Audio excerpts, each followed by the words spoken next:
Hi guys! Welcome back to another episode ng aking YouTube channel. It's been a while since gamit ko yung intro na yan. So, samahan niyo ulit ako para ipakita sa inyo ang aming gala dito sa may Iloilo. So, food trip tayo dito sa Iloilo. Sasamahan ko itong aking travel buddy na tikman ng iba-ibang local food dito sa may Iloilo. Ang first stop namin, dito sa may Dicos para tikman ang sikat na lapas batchoy. Manamis-namis yung sabaw niya. Merong lapas, merong batchoy na buko naman. Ay, nakarni. Other side ng Bacolod City. Di ba meron kayong busog na busog ka na bachoy? Oh, yun. Kasi parang extra super special yung in-order ko.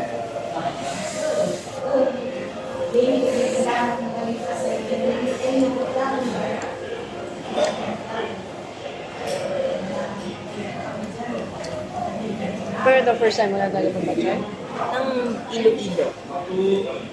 Oh.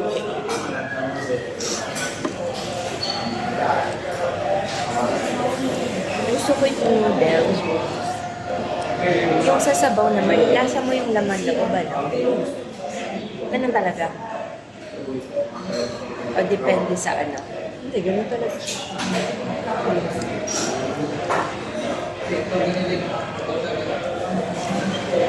Ay, yung goto.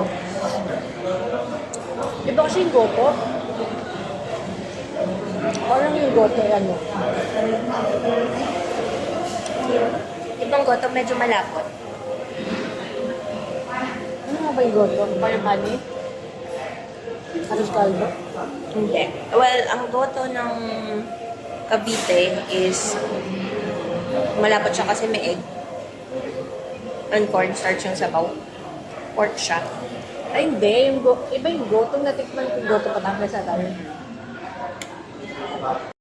Sobrang sarap. Pati mo binlog. Meron? Hindi mo nakita kanina? Pila sa Roberto. Sobrang haba. Grabe yung pila dito sa Roberto.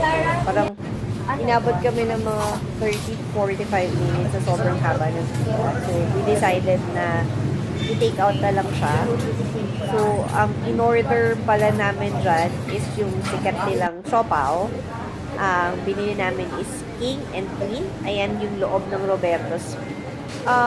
Walang masyado kumakain at kumakain. Pero we're running out of time kasi later after flight na namin and we have to prepare pa yung mga gamit namin sa hotel. Ayan po yung kanilang menu, 180, 150, 160.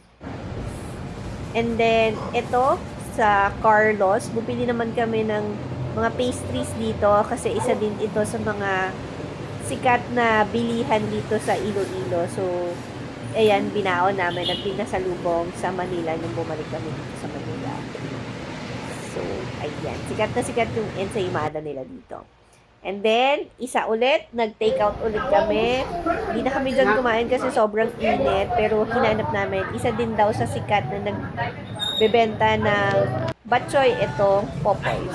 So, hanggang sa muli, ito ang inyong nakotsyar ng appraiser na walang sawang nagpapakita ng mga iba-ibang lugar dito sa Pilipinas at saan man panig naman do. Maraming salamat!